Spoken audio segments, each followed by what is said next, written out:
Bollywood star Saif కు కాలం కలిసి రావడం లేదు. ముంబైలో తన నివాసంలో దొంగ దాడిలో గాయపడ్డ సైఫ్ కు మరో కష్టం వచ్చింది. పటౌడి రాజవంశస్థుడిగా సైఫ్ కు దక్కిన 15,000 కోట్ల ఆస్తిని కేంద్రం స్వాధీనం చేసుకునే అవకాశాలు కనిపిస్తున్నాయి. భోపాల్ చారిత్రక రాచరిక రాష్ట్రాల ఆస్తులపై 2015 నుంచి ఉన్న స్టేను కోర్టు ఎత్తివేసింది. సైఫ్ అలీఖాన్ కుటుంబానికి చెందిన 15,000 కోట్ల ఆస్తులను ప్రభుత్వం స్వాధీనం చేసుకునే అవకాశాలు కనిపిస్తున్నాయి. మధ్యప్రదేశ్ రాజధాని భోపాల్లో ఉన్న పటౌడి కుటుంబానికి చెందిన ఫ్లాగ్ హౌస్ ను కేంద్రం స్వాధీనం చేసుకునే అవకాశాలు కనిపిస్తున్నాయి. భోపాల్లో సైఫ్ కుటుంబానికి 1000 కోట్లకు పైగా ఆస్తి ఉంది. దీనికి సంబంధించిన పలు వివాదాలు న్యాయస్థానాల్లో నడుస్తున్నాయి.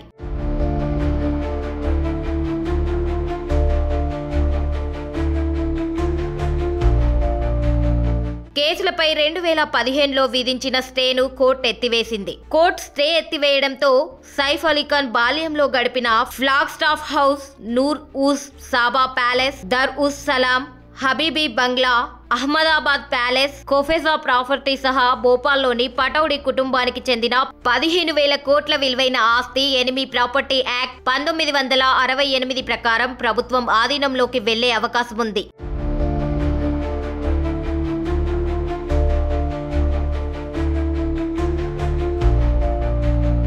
ఎనిమీ ప్రాపర్టీ చట్టాన్ని 1968లో రూపొందించారు. భోపాల్ చిట్టచివరి నవాబ్ హమీదుల్లా ఖాన్ కు 3 కుమార్తెలు. ఖాన్ ఆస్తికి చట్టబద్ధ వారసురాలు ఆయన పెద్ద కూతురు అబిదా కాగా ఆమె 1950లో పాక్ కు వలస వెళ్లిపోయారని కేంద్ర ప్రభుత్వం స్పష్టం చేసింది. కాబట్టి ఈ ఆస్తి ఎనిమీ ప్రాపర్టీ చట్టం కింద ప్రభుత్వానికి చెందుతోందని తెలిపింది. కానీ నవాబ్ రెండో కుమార్తె సాజిదా సుల్తాన్ వారసులు సైఫ్ అలీఖాన్, షర్మిలా ఠాగూర్ ఈ ఆస్తిపై తమకు హక్కు ఉందని కోర్టును ఆశ్రయించారు. భోపాల్ ప్యాలెస్ సమీపంలోని flag staff house Saif Ali Khan కుటుంబానికి వారసత్వంగా దక్కింది.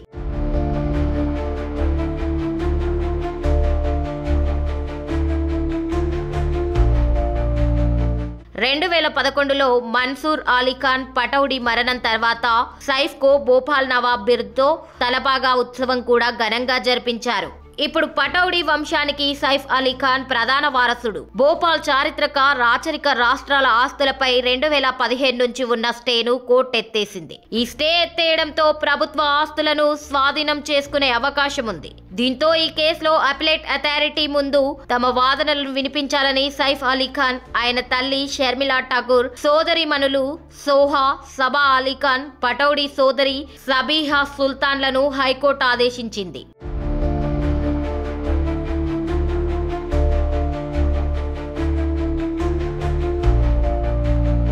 పటౌడి కుటుంబ సభ్యులను 30 రోజుల్లోగా అపిలేట్ అధికారి ముందు హాజరుపరచాలని జస్టిస్ వివేక్ అగర్వాల్ తో కూడిన ఏకసభ్య ధర్మాసనం కొన్ని రోజుల క్రితం ఆదేశించింది. కానీ నిర్దేశిత గడువులోపు పటౌడి కుటుంబం తమ వాదనలను వినిపించలేదు. కోర్టు ఇచ్చిన గడువు ఇప్పటికే ముగియగా పటౌడి కుటుంబం దీనిపై ఎటువంటి దావా వేయలేదు. తమ వారసత్వ ఆస్తులను ప్రభుత్వం స్వాధీనం చేసుకోకుండా డివిజన్ బెంచ్ లో ఈ ఉత్తర్వులను సవాల్ చేయడమే పటౌడి కుటుంబానికి మిగిలి ఉన్న ఏకైక మార్గం. వాస్తవానికి 2019లో సాజిద్ సుల్తాన్ ను చట్టబద్ధమైన వారసురాలుగా కోర్టు గుర్తించింది. కానీ ఇటీవల తీర్పు ఆ కుటుంబ ఆస్తి వివాదాన్ని మరోసారి తెరపైకి తెచ్చింది.